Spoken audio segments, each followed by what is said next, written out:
आझादी उपरांत देशांत सगळ्यांत व्हडलो कर लागू जाला। एक देश एक कर ही सेवा चालीक लागली। मोदी सरकारान देशांत क्रांती करपाक पावल मारलां म्हण राष्ट्रीय अध्यक्ष अमित शाह उलयला। राष्ट्रीय भाजपा अध्यक्ष अमित शाह शेनवारा गोंयांत दाखल जाले। 1 आनी 2 जुलयाक ते गोंयांत आसतले। आरडेक्स गोवा ब्युरो रिपोर्ट। देश की आजादी के बाद सबसे बड़ा कर सुधार होने का काम समाप्त हो गया।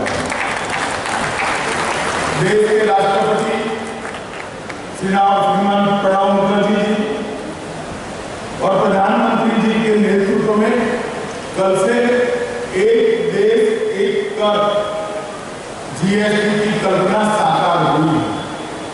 मित्रों, मोदी जी जब से आए हैं तब से अनेक भी नई चीजें उन्होंने हर एक क्षेत्र में शुरुआत की।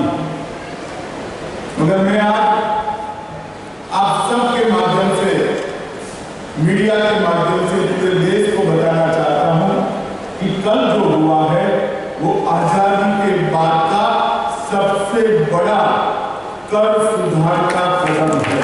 ढेर सारे 17 से ज्यादा टैक्स को समाप्त कर एक ही टैक्स जीएसटी का करने के कारण व्यापारियों, उद्योगपतियों और छोटे छोटे ट्रेडर्स को भी इंस्पेक्टर राज से मुक्ति दिलाने का काम एक भारतीय जनता पार्टी की नरेंद्र मोदी सरकार ने किया है। ये जो जीएसटी का कर सुधार हुआ है उसके शुरुआती कुछ तकलीफें तो हो सकती है, मगर शुरुआत के बाद देश को बड़ी द्रुत गति से, बहुत स्पीड से दुनिया के देशों